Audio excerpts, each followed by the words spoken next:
text from my sister just said, "Family dinner. Don't be late. Mom made that casserole you like." Seemed harmless enough, right? Just your average Thursday evening with a dash of guilt tripping. So I tossed on a hoodie, grabbed a bottle of wine I'd been saving for when things got better, and drove over, thinking maybe this time, just maybe, we'd have a normal night. You know, one where I wasn't treated like the family's personal ATM or a background character in the great and glorious saga of Amanda, the golden child. When I pulled up to the house, something felt off. The driveway was full. Cars I didn't recognize. There was a valet, a freaking valet, for family dinner. I remember sitting in my car for a second just staring at the guy with the clipboard, wondering if I'd accidentally crashed a wedding. He leaned in through my window with this fake chipper smile and said, "Welcome to the celebration." Celebration? What celebration? I walked in, still thinking this was some kind of mix-up, and got hit in the face with a room packed full of balloons, catered food, champagne glasses, and a DJ, yes, a DJ, who was already bumping some Spotify playlist labeled Baby Bliss Vibes. I'm not making that up. I barely had time to register the chaos before Amanda came strutting over in a bodycon dress so tight, it probably knew her baby's blood type. She threw her arms around me and squealed, "You made it! Isn't this insane? I told them to keep it small, but you know how Mom is." No, Amanda. I didn't know that Mom had somehow orchestrated a surprise pregnancy party with what looked like 100 guests and a live fondue station. I also didn't know that the champagne being passed around had my name on the receipt, because here's the kicker. The bonus. The tiny little footnote that turned my quiet, polite horror into seething, bone-deep rage. They used my bonus money to pay for all of it. How do I know that? Because Mom told me, with a straight face, while sipping a mimosa out of a glass that literally said "Glam Ma" in rhinestones. She said, "Sweetie, you're always saying you never know how to celebrate. We thought this would be a great way to use that little work reward of yours. You weren't doing anything with it anyway." Oh, I wasn't doing anything with it? You mean besides paying off the last of my student loans, fixing the transmission in my decade-old car, and maybe, just maybe, booking a weekend cabin to recover from a year of working 60-hour weeks for a company that rewards burnout with checks that somehow end up funding gender reveal cupcakes?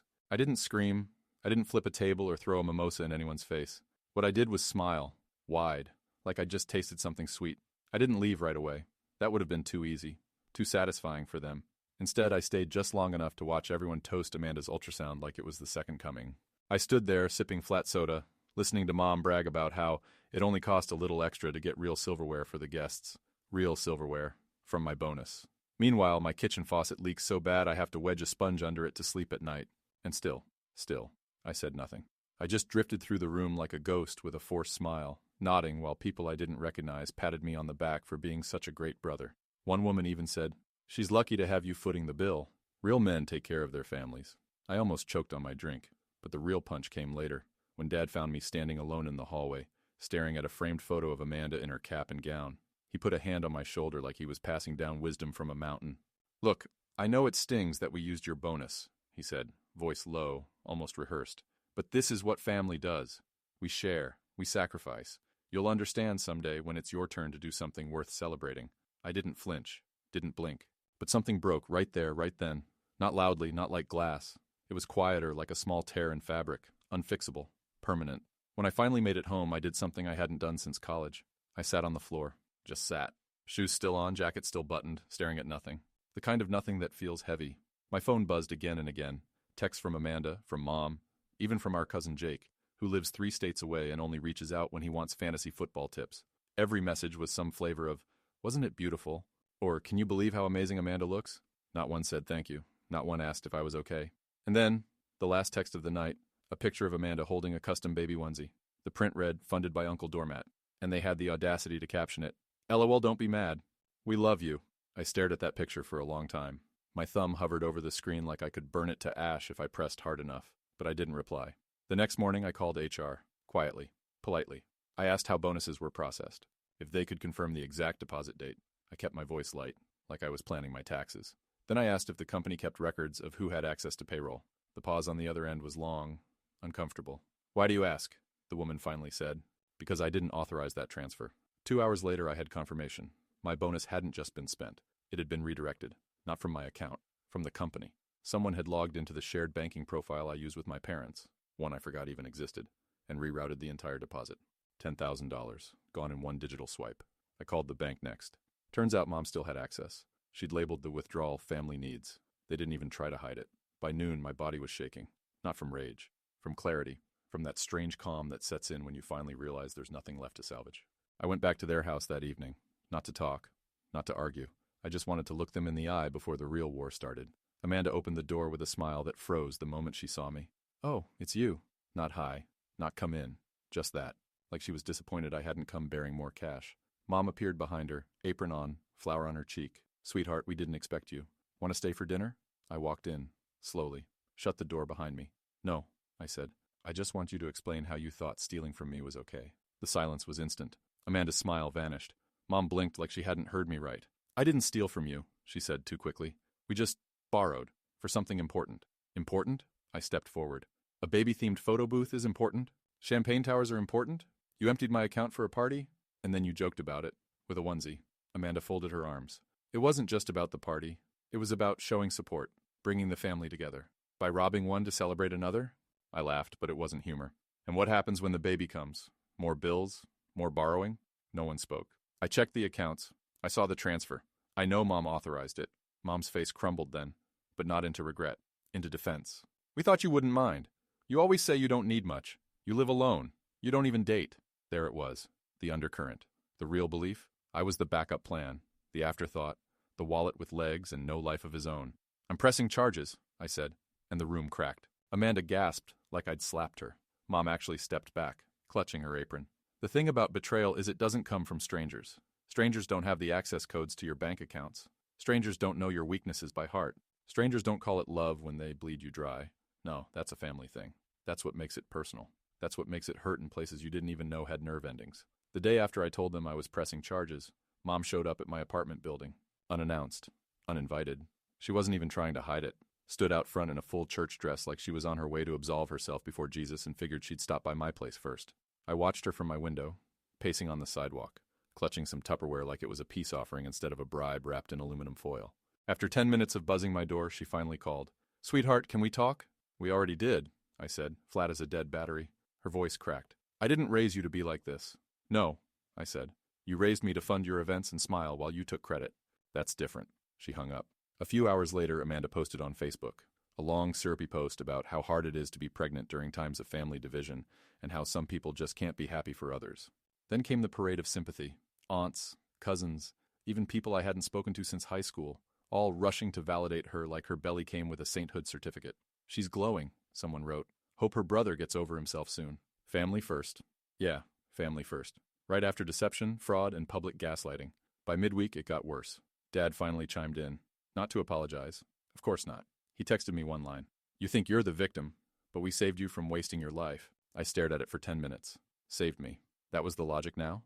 That by draining my savings and humiliating me at a party I didn't agree to fund, they had somehow done me a favor? I didn't reply. Instead, I printed it. I printed every text, every transaction, every digital receipt. I started a file. Then I called a lawyer. Her name was Rena. Sharp voice. Sharper eyes. I liked her instantly. "They used your account," she said, scanning the pages I brought in. "They accessed it through a shared family profile you never consented to reactivate. We can build a case." "I don't care about jail," I told her. "I care about being done." She nodded.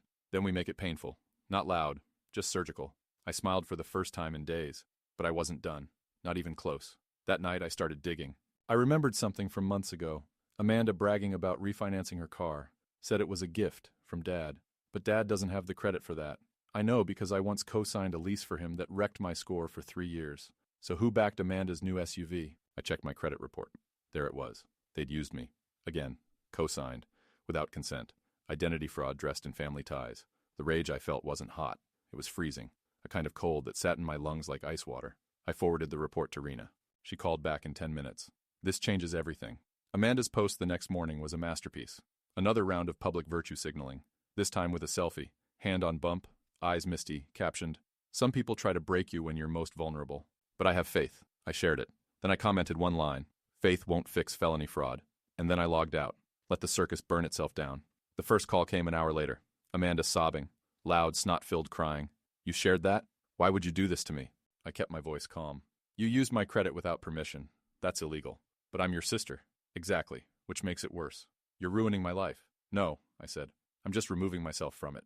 Then I hung up. An hour later, I got an email from my employer's HR department. Apparently, Amanda had sent them a long, teary letter about how I was emotionally unstable and might be lashing out at coworkers soon.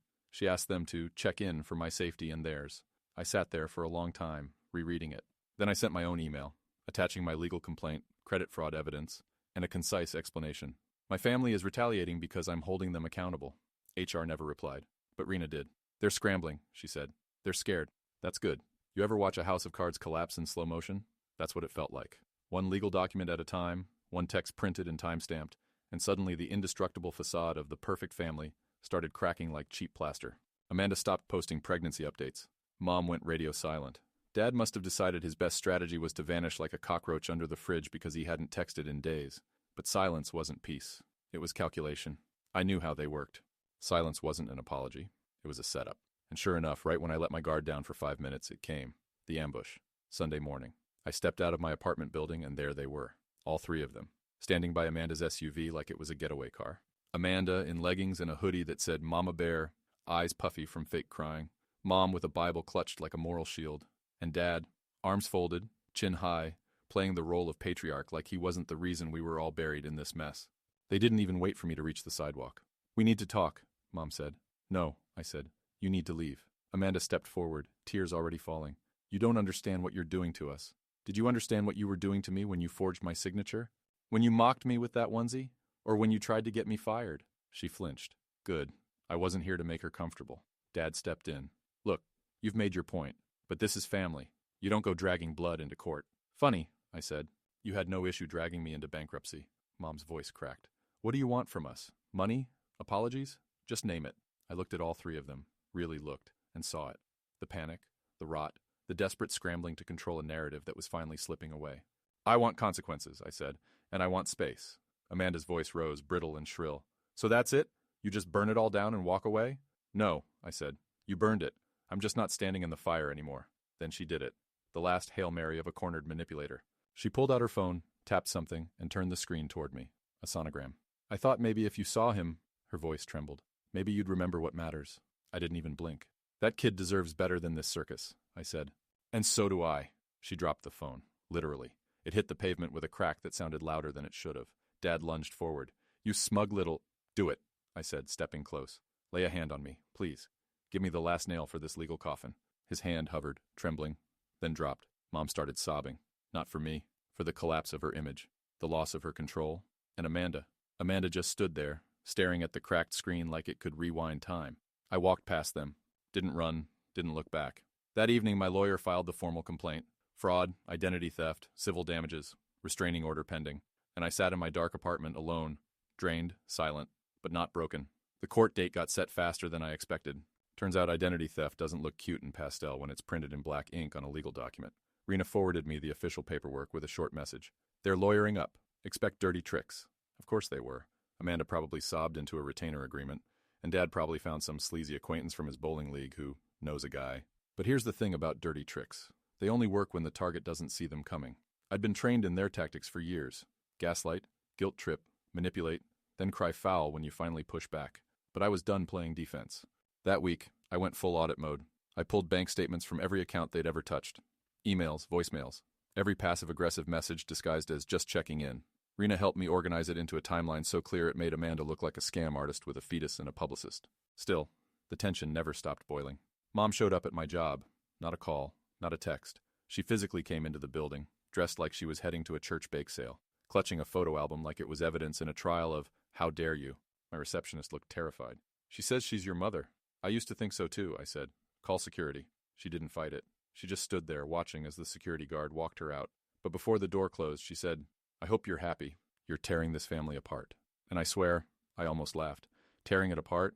I was the duct tape holding it together while they looted my life. That night, Amanda messaged me directly. After everything. No apology.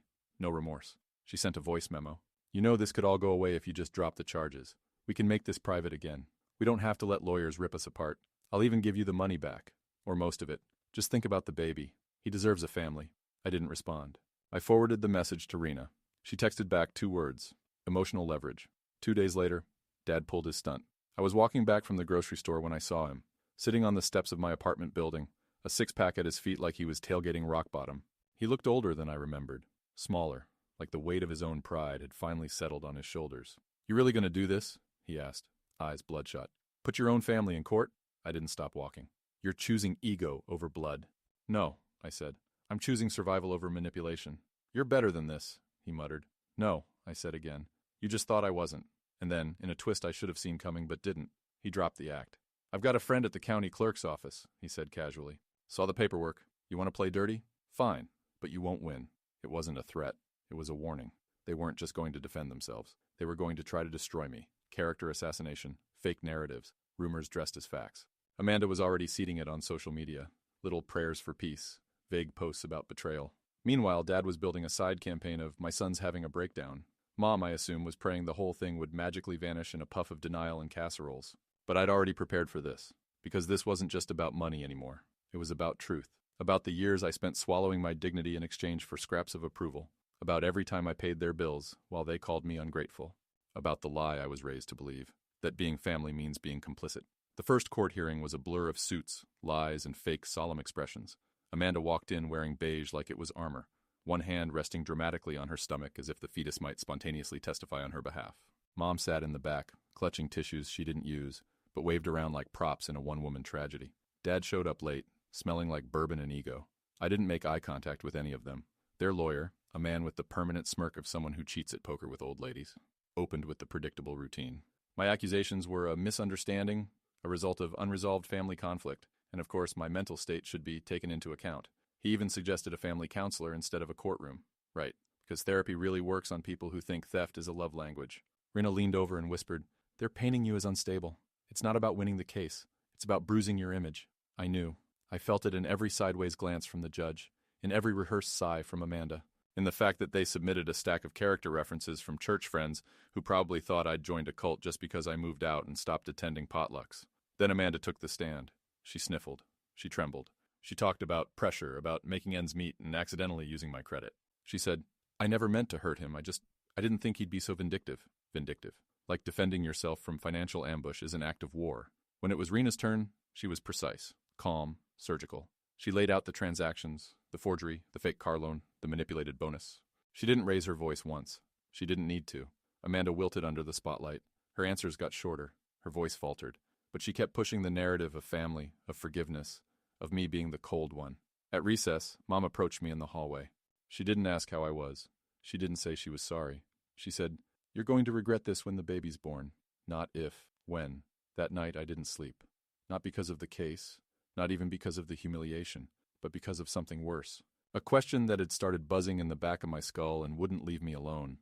What if they believe her? Not the court, the people, the co-workers, the friends who were already hesitant to ask me about the case, the acquaintances who used to nod at me at the grocery store but now looked away like I'd committed some social felony. What if I win and it still doesn't matter? Because the story they're selling is easier to swallow. Poor pregnant sister, cold-hearted brother, tragic misunderstanding. No one wants to believe in calculated betrayal. It's too uncomfortable. I started wondering if justice actually mattered when it came from a gavel instead of from inside. I told Rena about the doubts. She didn't flinch. "You want to drop this?" she asked. "No," I said too fast, then paused. "I don't know." She nodded. "We keep pushing. Until you're sure." The 2 weeks leading to the next hearing weren't quiet. They were weaponized. First came the anonymous tip to my job's ethics board claiming I had mental instability and unresolved family trauma that may affect client interactions. Nice touch. Professional, indirect, and just vague enough to stick. Rena suspected Amanda. I suspected Mom. It reeked of her passive-aggressive perfume and martyrdom complex. Then a voicemail from Dad, so drunk he slurred his attempt at remorse into what sounded like a threat. "You don't get it, do you? We're all you have, always been. And when this court crap is over, you'll come crawling back." They always do. They, not you. Like I was just the latest in a line of disappointments. Like love to him was a vending machine you kick when it eats your dollar. But the worst part wasn't the threats, the legal prep, or the lies. It was the silence from people I thought were friends. One by one, they disappeared. Not with a bang, with soft fades. Less engagement online. Fewer returned texts. Cold shoulders that didn't say, "We believe them," but didn't have to. A few brave souls messaged to say, "I'm staying out of it," which is coward speak for "I'm not on your side, but I'm scared you might win." And in all that noise, in all that vacuum of loyalty, something inside me shifted. Not snapped, just dislodged. I wasn't angry anymore. I was done. Done with being a plotline in someone else's redemption arc. Done with being the cautionary tale they'd whisper about in family circles. He sued his sister, you know. Real cold. Done with trying to force accountability from people who wouldn't recognize honesty if it smacked them with a subpoena. So I stopped answering Rena's calls. I stopped collecting receipts, and I started planning my exit. Not from the case. From them. All of them. It hit me while I was eating alone in my kitchen. surrounded by unopened mail and half-drunk tea. I'd spent every ounce of energy building a case to hold them accountable, hoping the courts would give me what I never got at home: validation. But validation isn't justice, and justice isn't freedom. Freedom is not needing them to admit they were wrong. Freedom is deleting the photos, blocking the numbers, and never again letting people who hurt you define your story. So I sat down, drafted a letter, and sent it to Rena. Short, final, no drama. I want to drop the charges. No settlement, no negotiation. I don't want money. I don't want contact. I just want out. She called me within an hour. I let it go to voicemail. Are you sure? She said. You're walking away from a win. The final nail wasn't a letter. It wasn't a courtroom bombshell or a dramatic confrontation in front of witnesses. It was me, standing outside my parents' house one last time, holding a small cardboard box and a pair of bolt cutters. No, I wasn't breaking in. I was cutting loose. The box wasn't full of evidence or revenge. It was the spare keys they'd given me over the years. To the house, to the cabin upstate, to Dad's truck when he lost his license. Keys to a life where I was the fixer, the wallet, the guy who showed up when things fell apart. I left the box on the porch. No note, no message. They didn't deserve a goodbye.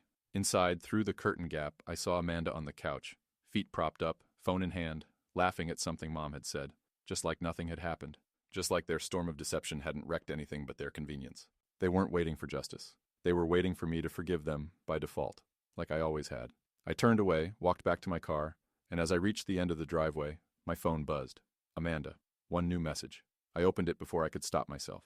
It was a photo of her baby shower invitation. Digital, of course. Cheap and cheerful. Pink clouds and golden cursive that said, "A new beginning." My name wasn't listed under the RSVP. I was just BCC'd, probably out of obligation, or maybe to twist the knife. I stared at it, thumb hovering over the screen. And then I did something I hadn't done in years. I laughed. Because for once it wasn't painful.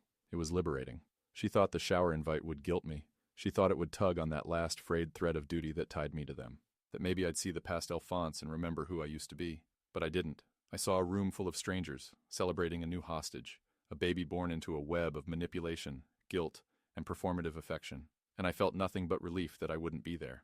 No speeches, no gifts, no hugs from people who only love when it benefits them.